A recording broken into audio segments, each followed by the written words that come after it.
Olá, olá, salve, salve, queridos companheiros e companheiras, vamos que vamos, professor João de Física, e hoje a gente vai falar de estática, muito importante aí para prova da AEAR, sempre cai uma questãozinha de gangorra, balança, né, da barra, então a gente tem que aprender a fazer isso aqui, vamos lá. A estática nada mais nada menos do que o estudo das coisas que estão paradas em repouso. Por isso que a gente até fala lá em leis de Newton, equilíbrio estático. Então eu botei aqui inicialmente alguns exemplos para vocês, para a gente ver onde que tem algumas aplicações disso no dia a dia. Aí eu coloquei essa figura aqui, né, da ponte, e veja o que eu coloquei para vocês ali, ó. Conhecimentos de estática foram necessários para garantir as condições de equilíbrio dessa ponte. Então essa é uma aplicação muito interessante. Passando mais abaixo, nós temos ali, ó, a estática está presente até mesmo nas simples tarefas de abrir uma garrafa. O abridor é um tipo de alavanca. O tipo de alavanca a gente vai deixar para ver futuramente, porque é uma coisa bem à parte, bem específica, e não é uma coisa que é recorrente nas provas da EA. Ela gosta de aplicar outro viés, né, para essas questões. E, em termos de alavanca, tipo de alavanca, o Enem é muito mais cobrador. Aqui eu também coloquei, a estática também justifica a vantagem do uso de uma chave de fenda para apertar ou desapertar parafusos, também tem a ver com a alavanca. E mais à frente, eu coloquei aquele brinquedinho do João Teimoso, né? Que ele vai falar mais da posição do centro de massa, que altera o equilíbrio do corpo, e aí a gente pode falar de equilíbrio estável, instável, indiferente. E aqui coloquei mais uma brincadeirinha aí que eu faço de vez em quando aí, né, de experimento. O sistema encontra-se em equilíbrio apoiado na borda da boca da garrafa. Também nesse caso, o segredo do equilíbrio está na posição do centro de gravidade do sistema. A gente vai falar um pouquinho do centro de massa e centro de gravidade, tá bom? Então, beleza, vamos começar agora. Isso foi só uma introdução. Vamos começar a falar agora de fato o que é importante em termos de vestibular. Na estática, a gente tem duas coisas interessantes para falar: o equilíbrio de um corpo ponto material, ou seja, é o equilíbrio de um corpo cujas dimensões estão sendo desprezíveis, e também vamos falar mais tarde, só para dar um spoiler aqui, ó, o equilíbrio do corpo extenso, ou seja, o equilíbrio de um corpo cujas dimensões não estão sendo desprezíveis. Lembrando que ponto material e corpo extenso são definições que a gente viu na aula introdutória de conhecimentos fundamentais da mecânica. Espero que você lembre. Bom, começando então pelo equilíbrio de um ponto material, a gente tem uma condição aqui de equilíbrio que deve ser estabelecida. Essa condição de equilíbrio que deve ser estabelecida é a seguinte: a força resultante sobre o ponto material tem que ser zero. Isso significa que o corpo não translada, ó, o corpo não translada. Transladar significa se mover de um ponto para o outro. Então, ó, ele está no ponto A e depois ele caminha até o ponto B, beleza? Pode fazer esse caminho aqui. Mas se o corpo ele está numa condição de equilíbrio, isso aqui não vai acontecer. Então, por isso que eu vou até apagar aqui, porque ele não vai acontecer. Foi só para te dar um vislumbre do que seria isso. Vamos fazer alguns exemplos aqui para a gente ter mais ou menos uma ideia do que isso significa em termos matemáticos, né? Em termos de conta, que é o que importa para a gente na hora da prova. Eu coloquei um corpo aqui possuidor de massa e 4 forças sendo aplicadas sobre eles. A força resultante, lembrando desse conceito super importante, ela é o somatório das forças que agem no corpo. Esse símbolo aqui é da matemática e significa somatório. Então, partindo desse princípio e sabendo que a condição de equilíbrio é que isso seja zero, nós temos que a força resultante, nesse primeiro caso ali, vai ser a soma vetorial de F1 mais a soma com F2 mais F3 mais F4, e isso tudo tem que dar zero. Lembrando que somar números que são vetores não é a mesma coisa que somar números que são escalares. Somar vetor não é a mesma coisa que somar números escalares, tudo bem? Toma cuidado com isso, porque soma vetorial é uma coisa que a gente já viu lá em vetores, na nossa aula presencial, e eu espero que vocês lembrem também. Beleza, poderia colocar em módulo? Com certeza, mas essa aqui é uma situação muito geral. Veja que a gente está até tem uma grande dificuldade aqui nessa figura de fazer eixos, né, cartesianos, eixo x, eixo y, para poder decompor, para poder colocar as forcinhas em cima desses eixos. A gente já falou sobre isso também, mas vou repetir bastante aqui nessa aula.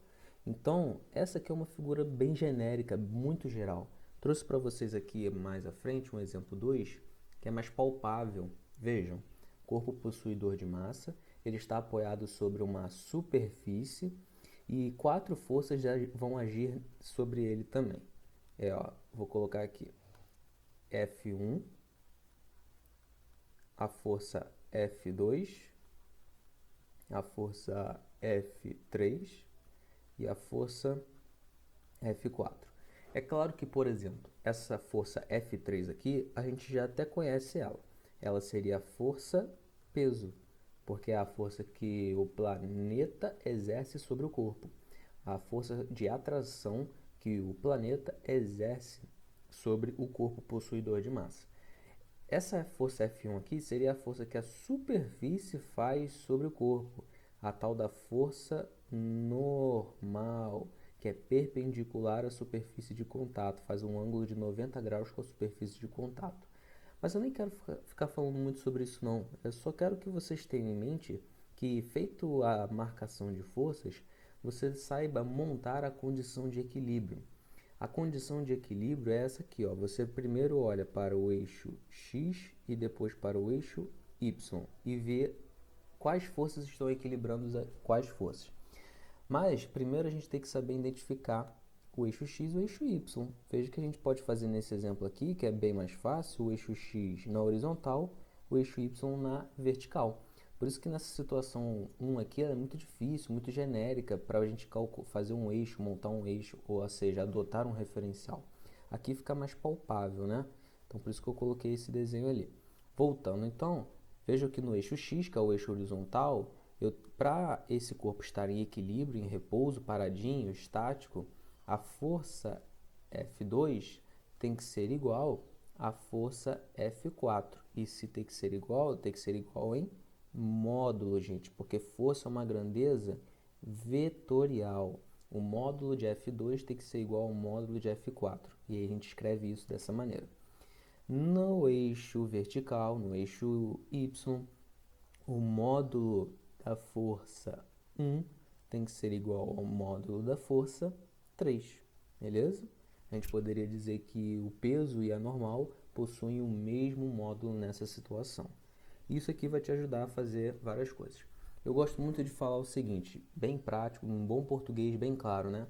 Tudo que está para cima é igual a tudo que está para baixo. Tudo que está para a direita é igual a tudo que está para a esquerda. Essa é a condição de equilíbrio. Isso é interessante, tá bom? Tem isso em mente. Um caso legal aqui, ó, do exemplo 3, é um elevador, e aí eu botei entre aspas, porque pode ser qualquer coisa, tá, gente? Elevador é o que mais fica aparecendo aí nos vestibulares, mas, cara, poderia ser qualquer coisa. Um elevador parado ou em MRU. Qualquer coisa que esteja subindo, descendo, fazendo um movimento na vertical, tá? E que tem ali algumas forças que eu vou colocar aqui em comum. Por exemplo, um elevador, ele possui um cabo de sustentação. Se tem cabo, tem força de tração. Então, vamos botar aqui, ó, FT, força de tração. E elevador, como qualquer outro corpo, é um corpo possuidor de massa. E se tem massa, tem a força peso. Para que esse corpo esteja em equilíbrio, o módulo dessa força tem que ser igual ao do peso. Então a gente escreve aqui, ó, o módulo da força de tração tem que ser igual ao módulo da força peso. E se ele estiver parado ou até mesmo em MRU, tudo bem? Porque em MRU a velocidade é constante. Se a velocidade é constante, é porque ela não varia, variação da velocidade igual a zero, Isso é a mesma coisa que dizer que ele não tem aceleração e, através da segunda lei de Newton, se não tem aceleração, não tem força resultante. Por isso que, se a força resultante é igual a zero, a gente também tem a condição de equilíbrio estático, beleza? Ah, recapitulação bacana, gostei, show. Exemplo 4 aqui, ó, um exemplo mais também palpável. Imagina você aí, ó, pressionando alguma coisa contra a parede. Imagina um professor que pegou o apagador e começa a apagar as coisas que ele escreveu na lousa. Então nós vamos ter ali também uma situação de equilíbrio estático. Vou colocar aqui para vocês, ó, a força que a mão exerce sobre o apagador está direcionada da esquerda para a direita. Ó, vou escrever força M, força da mão. Percebam que a gente está marcando, gente, as forças que agem no apagador, aqui em azul, tá? Não é as forças que agem na mão do professor, não é. As forças que agem no apagador. Então, a força que a mão faz no apagador é uma delas. Outra força que age sobre o apagador é a força com que a parede, aqui pitada em verde, faz sobre o apagador. Então, eu vou escrever aqui, ó, força P, força que a parede faz no apagador, que nada mais é do que a força normal, né, gente? Porque a parede não é uma superfície que exerce uma força sobre o apagador e é de direção perpendicular à superfície, então é a força normal aqui também agindo, tá? Outra força aqui, ó, puxando para o centro da gravidade, é a força peso, porque um apagador tem massa. Se é um corpo possuidor de massa, tem força peso, tudo bem? Espero que sim. Outra força aqui que porventura poderia aparecer, e vou colocá-la só para completar o quadro, é a força de atrito, gente. A força de atrito, ela é sempre no sentido contrário à tendência do deslizamento. Se a gente soltar esse apagador aqui, a tendência de deslizamento dele é para baixo. E a força de atrito é sempre contrária à tendência do deslizamento. É FAT, força de atrito, beleza? E aí, de novo, nós temos uma situação aqui de eixo X e eixo Y. Vamos dividir aqui, então, ó, eixo X e eixo Y. As forças que agem no eixo X são a força normal e a força da mão. Então, a gente pode dizer que, em módulo, a força da mão é igual à força normal. No eixo Y, o módulo da força peso é igual ao módulo da força de atrito, a FAT, beleza? Show de bola, gostei. Mais um exemplo aqui para a gente finalizar esses casos bacanas. Coloquei aqui para vocês um pêndulo eletrostático. Ó, esse caso aqui é legalzinho, né? Deixa eu botar aqui para vocês. É o caso do pêndulo eletrostático, muito comum no tópico de eletrostática. A gente fala lá dele nisso, né? Mas aqui, ó, o que eu quero falar para vocês é o equilíbrio de forças. Eu coloquei uma carga positiva pendurada através de um pêndulo e aqui do lado dela tem um corpo inicialmente neutro. Lá a gente vai aprender, não quero que você se preocupe com isso agora, mas lá a gente vai aprender um processo de eletrização chamado indução. Como é que isso funciona? Quando você aproxima um corpo carregado de um corpo que está inicialmente neutro, acontece um processo chamado polarização, que é o que está acontecendo aqui, ó. O que significa polarização? Deixar o corpo polarizado. Em outras palavras, é deixar o corpo numa região dele com uma carga e na outra com a carga oposta. Vejam que quando eu aproximei um corpo positivo, ele tende a atrair as cargas negativas do outro corpo e repelir as cargas de mesmo nome que ele tem para o outro lado. Então, positivo atrai negativo, positivo repele positivo. E aí a gente tem uma condição de polarização. Só que essa cargona aqui, ela está fixa. E eu coloquei fixa no chão, fixa aqui no solo, justamente porque eu não quero que ela fuja nessa atração, nessa força de interação entre elas que vai existir. Eu não quero que elas se movam. Eu quero que tenha uma condição de equilíbrio estático. Então ela está fixa, ela está presa para isso me ajudar, isso me facilitar.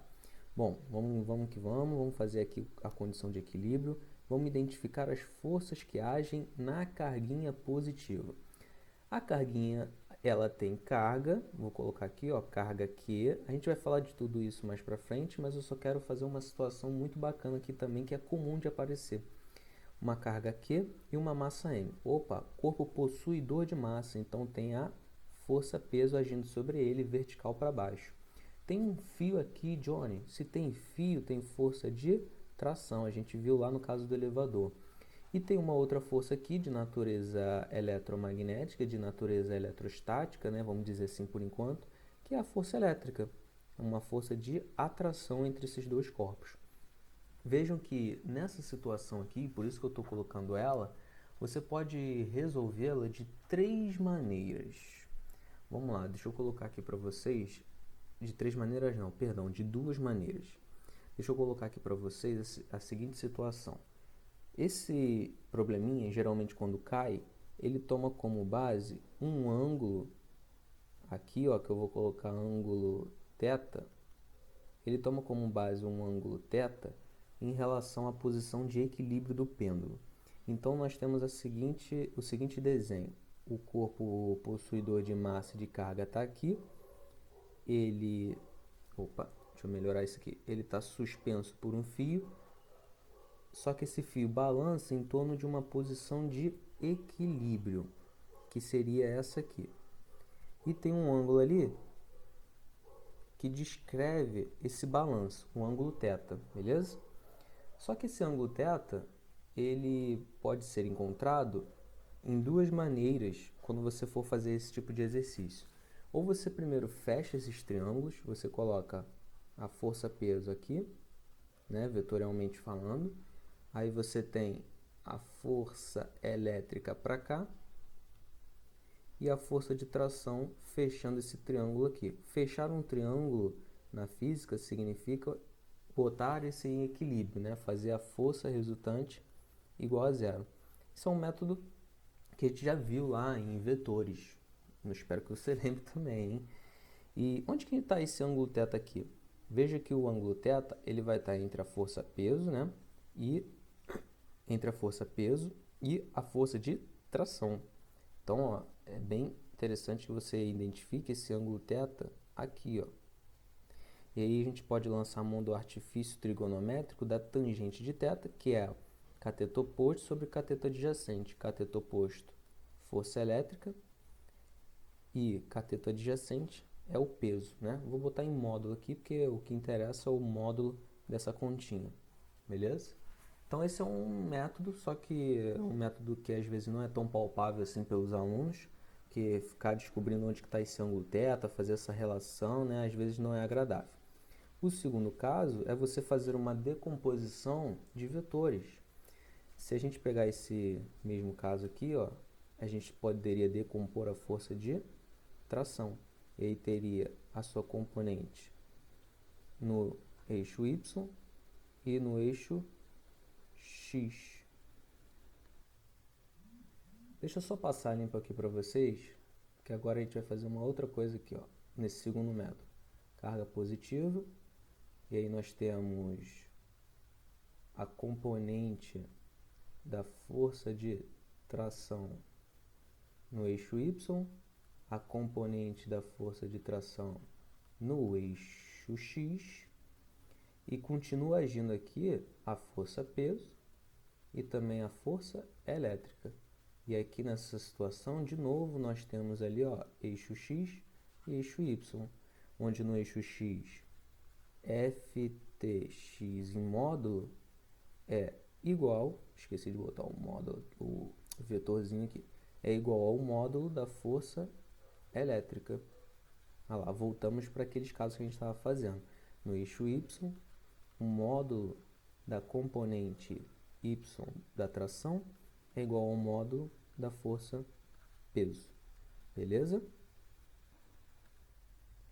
Coloquei aqui para vocês um teorema muito legalzinho que é interessante a gente saber para, às vezes, matar alguma questão de uma maneira bem rápida, que é o teorema de Lamy. Ele vai ser usado quando você tem três forças agindo sobre um corpo. Então coloquei aqui que o corpo possui duas massas, F1, F2, F3 são forças, cada uma com um ângulo entre elas, ó, ângulo alfa, beta e gama.